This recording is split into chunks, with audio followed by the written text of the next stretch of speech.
Bonjour tout le monde, bienvenue au podcast des Sisters du Christ. Aujourd'hui, on reçoit notre frère Pelao. C'est le mari de notre sœur Sarguera qui va nous témoigner de la gloire de Dieu qui a été faite dans sa vie. Amen. Voilà, bonjour à tous. Voilà, comme vous le savez, je suis le mari de la Sarguera qui a témoigné avant. Et je vais vous raconter un témoignage qui s'est passé dans ma vie, qui est assez impactant, qui a Amen. touché mon cœur et qui m'a travaillé pendant des années. Voilà. Et ce témoignage, il est un peu différent de ma rencontre avec le Seigneur, parce que c'est ce témoignage-là, en fait, qui m'a fait rencontrer le Seigneur davantage D'accord. et qui m'a fait montrer aussi la puissance de Dieu à travers la prière. Amen. Donc, pour que vous savez un peu l'état que j'étais, dans ma famille, on a eu de nombreux décès. D'accord. J'ai en fait mon père qui a perdu son frère. Mhm. Puis une semaine après, il y a mon père qui a perdu sa sœur, puis sa nièce de 2 ans. D'accord. Alors là, ils ont eu un accident de la route. Ils ont été percutés par un poids Ah lourd. oui, je m'en souviens, ouais. Et en fait, quand c'est arrivé ça, c'est la première fois de ma vie, moi en étant jeune, que je voyais un enfant dans un cercueil. Ouais. Et j'avais jamais vu un enfant dans un cercueil. Et j'en ai voulu à Dieu dans le sens que j'ai dit, Seigneur, pourquoi tu as pris cet enfant alors qu'il n'a rien fait? Tu t'es converti à ce moment-là? J'allais à la réunion, oui, mais j'étais pas affermi comme aujourd'hui. D'accord. Je connaissais le Seigneur, mais sans plus. Tu n'avais pas donné ton cœur C'est encore. ça. D'accord. Et par la suite, on a eu encore un décès. Il y a le frère à ma grand-mère qui est décédé, donc on a eu des décès tout le long. D'accord. Et moi, j'étais jeune dans ma vie, donc je n'étais pas dépendant, j'avais pas le permis, tout ça, je pouvais pas aller aux réunions de moi-même. Et j'ai eu un moment de ma vie où mes parents ne sont plus allés aux réunions parce qu'ils n'arrivaient plus à aller avec tout ce qu'ils vivaient, Oui. avec tous les décès qu'il y avait. Et moi, j'avais une haine envers Dieu que j'aurais pas dû avoir en fait. Et je demandais toujours à Dieu en fait pourquoi elle avait pris cet enfant et pourquoi elle a pris quelqu'un d'autre alors qu'il a pris un enfant. Bien sûr. Et je comprenais pas. Et il est arrivé un moment de ma vie très difficile où mes parents se disputaient beaucoup. Mhm. Et ils sont arrivés à un moment de leur vie où ils se sont séparés. D'accord. Et quand ils se sont séparés, en fait, moi en étant jeune, je ne voyais pas mes parents séparés du tout. C'est-à-dire que je voyais tout le monde avec ses parents, tout le monde dans la joie, et moi j'étais avec des parents séparés qui faisaient que se disputer, et moi j'étais au milieu, Tu étais très affecté à ce c'est moment-là. ça. Et à ce moment-là, il m'est venu une haine envers mon père quand il a quitté la maison. Et en vérité, c'est une haine que j'aurais pas dû avoir, parce que j'ai eu dans la tête de lui faire du mal. D'accord. Et par la suite, j'allais plus aux réunions. J'étais dans le monde, je fumais, je buvais, j'allais dans des mariages, j'allais dans des fêtes, je faisais des tas de choses qui n'étaient vraiment pas belles. D'accord. Et tout le long de ça, en fait, j'avais cette haine qui augmentait en moi de lui faire du mal. D'accord. Et un jour, j'ai rencontré ma femme, la Sarguera. Mhm. Et ça a été un impact dans ma vie. Pourquoi? Parce qu'elle, elle allait à la réunion, elle était baptisée. Moi, j'allais plus aux réunions, j'étais dans le monde et je voulais plus mettre un pied à la réunion. D'accord. Et le jour où elle me voit, elle me dit, il faut qu'on va à la réunion, viens avec moi, je vais à la réunion. Et quand elle m'a dit qu'elle allait à la réunion, c'est comme si le Seigneur, il m'avait mis une claque. D'accord. Dans le sens de me dire, voilà, tu as toujours voulu quelqu'un qui allait à la réunion, tu aimais les choses de Dieu, maintenant je te l'ai envoyé, c'est toi qui vas plus à la réunion. Et ça, en fait, ça m'a frappé dans mon cœur. D'accord. Et au départ, je n'allais pas aux réunions, je restais dehors. Et j'entendais la parole de l'extérieur, je n'arrivais pas à rentrer dans la réunion parce que je fumais, je buvais, je faisais des choses Oui, qui tu te n'étaient pas belles. sentais pas digne d'aller dans la maison de Dieu. C'est ça. Et par la suite, arrivé un moment de ma vie où le Seigneur il m'a dit, il va falloir que tu arrêtes avec tout ce que tu fais parce que c'est pas bien. Voilà. Je faisais le DJ dans les mariages et le Seigneur il m'a dit, ça c'est pas bien. Parce que tu veux ou que tu veux pas, tu mets de la musique, il y a des gens qui boivent, qui font des choses qui sont pas belles et toi tu es au milieu. Donc le Seigneur il a commencé à m'enlever petit à petit les choses que je faisais. Et un jour où je m'entendais le moins, je suis rentré à la réunion et là j'ai continué à suivre le Seigneur. Amen. Je me suis arrêté de fumer, j'ai arrêté de boire, j'ai arrêté de faire des choses qui n'étaient pas la gloire de Dieu. Tu voulais plaire à Dieu. Voilà, et je suis allé à la réunion. Mais j'avais toujours dans mon cœur cette haine envers mon père. Et ça a été un combat toute ma vie. Je priais à Dieu pour qu'il m'enlève ce poids, mais de moi-même, je ne pouvais rien faire. Eh ouais. Et un jour, je me souviens, j'étais à la réunion et le pasteur Vicky, il a dit un mot et ça a impacté mon cœur, vraiment fort. Il a dit un mot, il parlait de la foi et il a dit que la foi sans les œuvres, elle est morte. Et moi, ma foi, j'y donnais pas vie parce que je ne l'alimentais pas comme il fallait. Eh ouais. Et je priais pour que Dieu m'enlève ce poids, mais en réalité, au fond de moi, je ne le voulais pas. D'accord. Donc, je priais pour prier, on va dire.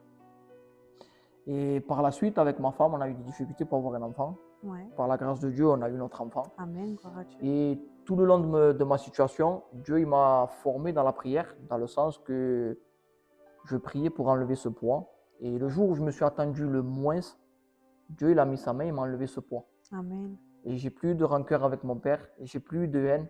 Ça a été un truc que je sais pas comment vous expliquer, mais quand on vit vraiment cette foi véritable, elle prend vie en nous. Amen. Gloire à Dieu. Et à ce moment-là, ben, quand ma femme elle a eu notre enfant, j'ai pris le téléphone et j'ai dit à ma femme, il faut que j'appelle mon père. À ce moment-là, tu parlais même plus à ton père. C'est ça. Je parlais plus, ça faisait 7 ans. T'imagines? 7 ans. Et au bout d'un moment, ben, j'ai pris le téléphone et elle me dit, qu'est-ce que tu fais? Je dis, je sais pas, il faut que je l'appelle. Il faut que j'aille le voir et que je lui parle. Le Seigneur, il me dit de l'appeler, je ne peux pas faire autrement. Je ne peux pas aller contre Dieu. Amen. Amen. Donc je prends le téléphone, première chose que je fais, je l'appelle. Et je lui dis, papa, il faut que je te voie. Je lui dis, je veux un enfant, je veux te le montrer et je t'aime, tu restes mon père. Malgré ce qu'il y a eu dans la vie, il faut que je te voie et qu'on parle. Et la première chose qu'il m'a dit mon père, ben, viens à la maison. Donc je suis allé chez lui. Et au final, ben, on n'a pas eu de conversation, on s'est pris dans les bras. Amen. Et au jour d'aujourd'hui, ben, on mange ensemble, on se voit, on s'appelle. Et Dieu a réussi à enlever ce poids qu'il y avait dans mon cœur, qui a pesé pendant 7 ans dans ma vie. Et je me souviens, il y avait un mot qui est encore impactant encore sur mon cœur. Il y avait André, quand il prêchait à la Réunion, il a parlé, il a dit que ton cœur ne te condamne pas. Amen. Et ce mot, il a impacté mon cœur davantage parce que moi, mon cœur, il me condamnait parce que je rentrais, je prenais le culte, je lisais la Bible, je priais. Ouais. Mais quand je sortais dehors, ben, j'avais de la haine, j'avais de la rancœur. J'avais envie, excusez-moi le mot, ben, de le tuer. Ouais. Et pour vous dire, maintenant je lui parle, on est en paix ensemble, on mange ensemble, Oui, il y a une libération. on se voit. Mais le truc fort qu'il y a eu, c'est quand mon père, ben, quand j'ai eu cette haine, ben, j'ai pas calculé en fait, j'ai pris une arme et j'ai voulu le tuer. Ah, ça a été dur. De le dire comme ça paraît simple. Non, non, c'est pas anodin ce que tu dis. Voilà, mais c'est très grave. Il est venu en fait pour me voir en fait. Et moi, ben, j'ai pris une arme et j'ai voulu le tuer. Oui, à quel point l'ennemi t'avait mis ces pensées-là en fait. C'est ça. Et à ce moment-là, ben, quand Dieu me dit de le rappeler, quand je me rappelais de l'acte que j'avais commis envers mon père, il dit il va me prendre, il va me frapper, il va me jeter dehors. Et c'est quelque chose de logique. Parce que j'ai pris une arme et j'ai voulu le tuer. Je suis personne pour enlever la vie, mon Seigneur. Bien sûr. J'ai fait un acte irréparable. Pour moi, il était irréparable cet acte. Mais ton père, il est converti aussi. C'est ça, il va aux réunions, il est baptisé. Donc il connaissait la parole de Dieu et il savait aussi c'était quoi le pardon. C'est ça. Et par la suite, ben, comme je vous ai dit, ben, j'ai réussi à l'appeler. J'étais le voir. Et quand je l'ai vu, j'ai pas osé lui parler de cet acte, de tout ce qu'on a vécu dans ce moment-là. Mais le seul mot qu'il m'a dit, ben, il m'a pris dans les bras, on a parlé. Puis un jour, il m'appelle, mon père.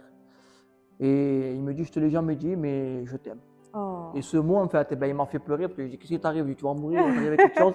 Et tu me dis ça comme ça, d'un coup, tu me dis je t'aime. En 20 ans, je n'ai jamais entendu me dire je t'aime. Et ben, ce jour-là, il m'a dit je t'aime et on s'est réconciliés. Amen, on se parle. Et si j'ai peut-être un mot d'encouragement pour les gens qui nous écoutent, ben, la foi, elle se vit, elle est véritable.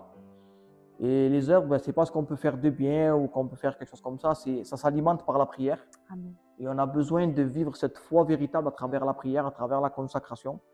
Et il y a un verset comme il avait dit le serviteur, la foi sans les œuvres, elle est morte.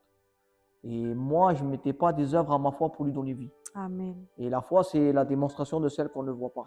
Et moi, je ne voyais pas le pardon, je ne voyais pas mon enfant avant qu'il vienne. Et ben, le Seigneur, quand il a commencé à changer ma manière de prier, la foi, ben, c'était plus Seigneur, tu es là, c'était Seigneur, tu es dans mon cœur et tu vis. Amen. Et même si je ne le voyais pas, c'était plus que tout qu'il était vivant. Incroyable. Voilà. Et moi, je vous encourage à prier, à persévérer et à donner votre cœur au Seigneur véritablement parce que la foi, elle se vit et elle est bien réelle. Amen. Gloire à Dieu. Merci, mon frère. C'est un témoignage vraiment puissant, on peut le dire.